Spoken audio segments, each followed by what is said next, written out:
Hello വീട്ടമ്മാസ്. ഇന്ന് ഞാൻ വന്നിരിക്കുന്ന ഒരു ചെമ്മീൻ ചോറിന്റെ റെസിപ്പി ആയിട്ടാണ്. ഇത് നല്ല ടേസ്റ്റ് ഉള്ള ഒരു ചെമ്മീൻ ചോറാണ് ട്ടോ. അപ്പൊ നമുക്ക് ഒരു തവണയെങ്കിലും ചെമ്മീൻ ചോറ് ഉണ്ടാക്കി നോക്കണം. നല്ല രുചിയാണ്. ഇപ്പൊ ഇതെങ്ങനെ ഉണ്ടാക്കണമെന്ന് നോക്കാം. അതിനായി ഞാനിവിടെ കഴുകി വൃത്തിയാക്കി വെച്ചിരിക്കുന്ന 1/2 കിലോ ചെമ്മീനാണ് ട്ടോ അത്. അതിലേക്ക് ഒരു 1/4 ടീസ്പൂൺ മഞ്ഞൾപ്പൊടി, 1 ടീസ്പൂൺ മുളക് പൊടി, ഒരു 1/4 ടീസ്പൂൺ അളവിൽ ഉപ്പും കൂടി ചേർത്ത് കൊടുത്തിട്ടുണ്ട്. ഇത് നല്ലതുപോലെ ഒന്ന് കൈകൊണ്ട് മിക്സ് ചെയ്തിട്ട് നമുക്ക് അരമണിക്കൂറെങ്കിലും ഇതൊന്ന് റെസ്റ്റ് ചെയ്യാൻ വെക്കണുണ്ട്. അപ്പോഴത്തേക്കും നമുക്ക് മസാലയൊക്കെ സവാള അരിയാനുള്ളതും തക്കാളി ആണെങ്കിലും ഒക്കെ റെഡിയാക്കി വെക്കാം. ഇപ്പം ഞാനിവിടെ ഒരു പാൻ അടുപ്പത്ത് വെച്ചിട്ടുണ്ട്. അതിലേക്ക് വെളിച്ചെണ്ണ കേട്ടോ, ഓയിൽ യൂസ് ചെയ്ത് ഇത് നല്ല ടേസ്റ്റോടെ കഴിക്കണമെന്നുണ്ടെങ്കിൽ വെളിച്ചെണ്ണയിൽ തന്നെ ഫ്രൈ ചെയ്തെടുക്കണം കേട്ടോ. അപ്പം ഇതിലേക്ക് മസാല തേച്ച് വെച്ചിരിക്കുന്ന ചെമ്മീൻ ഇട്ട് കൊടുക്കാം. ഇതൊന്ന് നല്ലതുപോലെ ഒന്ന് ഫ്രൈ ചെയ്തെടുക്കണം കേട്ടോ.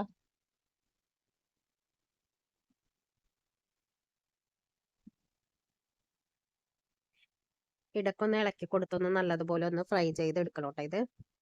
ഇനി ഇത് ഫ്രൈ ആയി വരുന്ന സമയം കൊണ്ട് നമുക്ക് പച്ചമുളകും ഇഞ്ചിയും വെളുത്തുള്ളിയും ചതച്ച് മാറ്റി വെക്കാം. ഇപ്പം ഇവിടെ നല്ലതുപോലെ ചെമ്മീൻ ഫ്രൈ ആയിട്ടുണ്ട്. ഇനി ഇത് നമുക്ക് ഒരു പ്ലേറ്റിലേക്ക് മാറ്റി വെക്കാം. ഇപ്പം ഇവിടെ ചെമ്മീൻ എല്ലാം ഒരു പ്ലേറ്റിലേക്ക് മാറ്റിയിട്ടുണ്ട്. ചെമ്മീൻ പൊരിച്ച ആ എണ്ണയിൽ തന്നെ കേട്ടോ മസാലയൊക്കെ റെഡിയാക്കി എടുക്കുന്നത്. അതിനായി ഞാനിവിടെ ആദ്യം 2 ഏലക്ക, 2 കഷ്ണം പട്ടയും ഗ്രാമ്പൂ ഇട്ട് കൊടുത്തിട്ടുണ്ട്. അതൊന്ന് പൊട്ടി വരുമ്പോൾ ഇതിലേക്ക് ഇഞ്ചിയും വെളുത്തുള്ളിയും പച്ചമുളകും കൂടെ ചതച്ചത് ചേർത്ത് കൊടുത്ത് നല്ലതുപോലെ ഒന്ന് വഴറ്റിയെടുക്കാം. തീ കുറച്ച് വെച്ചിട്ട് വേണം കേട്ടോ വഴറ്റിയെടുക്കാനായിട്ട്, ഇല്ലെങ്കിൽ അടി കരിയും. ഇനി ഇതിലേക്ക് 2 സവാള അരിഞ്ഞത് ചേർത്ത് കൊടുക്കാം. ഇവിടെ ഞാനൊരു വലിയ 2 സവാള ഇട്ട് എടുത്തേക്കണത്. നിങ്ങൾക്ക് മസാല എത്ര വേണം അതിനനുസരിച്ച് കൂട്ടിയും കുറച്ചെടുക്കാം സവാളൻ്റെ ഇതിൽ. അതായത് ചെമ്മീൻ്റെ അളവ് അനുസരിച്ച് സവാളയും കൂട്ടിയും കുറച്ചെടുക്കാം. ഇനി ഇതിലേക്ക് കുറച്ച് ഉപ്പ് കൂടെ ചേർത്ത് കൊടുത്തിട്ട് നല്ലതുപോലെ ഒന്ന് വഴറ്റിയെടുക്കണം.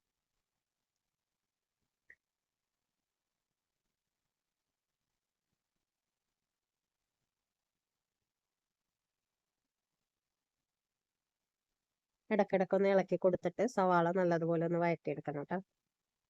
സവാള വഴന്നു വന്നിട്ടുണ്ട്. ഇനി ഇതിലേക്ക് 2 ചെറിയ തക്കാളി അരിഞ്ഞതും കൂടെ ചേർത്ത് ഒന്ന് വഴറ്റിയതിന് ശേഷം അടച്ചു വെച്ചിട്ട് തക്കാളി വെന്ത് വരെ വേവിച്ചെടുക്കാം. അടച്ചു വെച്ച് വേവിക്കുമ്പോൾ ശ്രദ്ധിക്കേണ്ടത് നേരെ തീയിലിട്ടിട്ട് വേണം കേട്ടോ അടച്ചു വെച്ചിട്ട് വേവിച്ചെടുക്കാൻ.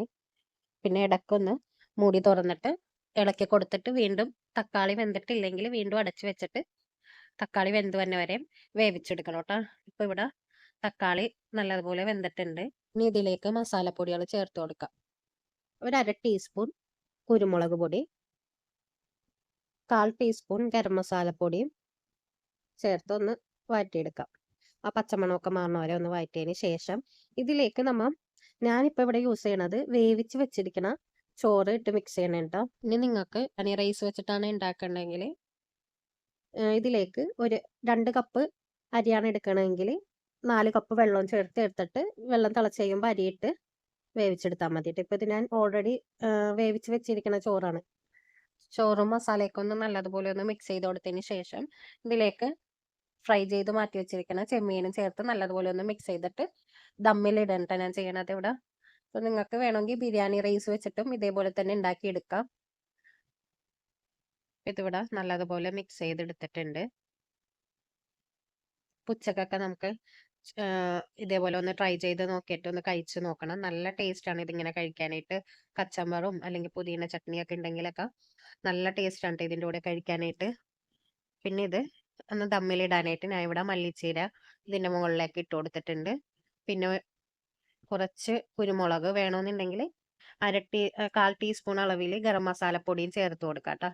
ഇവിടെ ഞാനിപ്പോൾ മല്ലിച്ചീരയും 1/2 ടീസ്പൂൺ കുരുമുളക് പൊടിയും 1 ടീസ്പൂൺ നെയ്യും ചേർത്ത് കൊടുത്തിട്ട് ഇത് ദമ്മിലിട്ട് 10 മിനിറ്റ് നേരിയ തീയിൽ ദമ്മിലിട്ട് എടുക്കേണ്ട ചെയ്യണത്. അപ്പോൾ ഇത്രയേ ഉള്ളൂ നമ്മുടെ ചെമ്മീൻ ചോറിൻ്റെ റെസിപ്പി. അപ്പോൾ എല്ലാവർക്കും ഇഷ്ടപ്പെട്ടാൽ എൻ്റെ ചാനൽ സബ്സ്ക്രൈബ് ചെയ്യാനും അഭിപ്രായം കമൻറ്റ് ചെയ്യാനും ലൈക്ക് ചെയ്യാനും ഷെയർ ചെയ്യാനും മറക്കരുത്.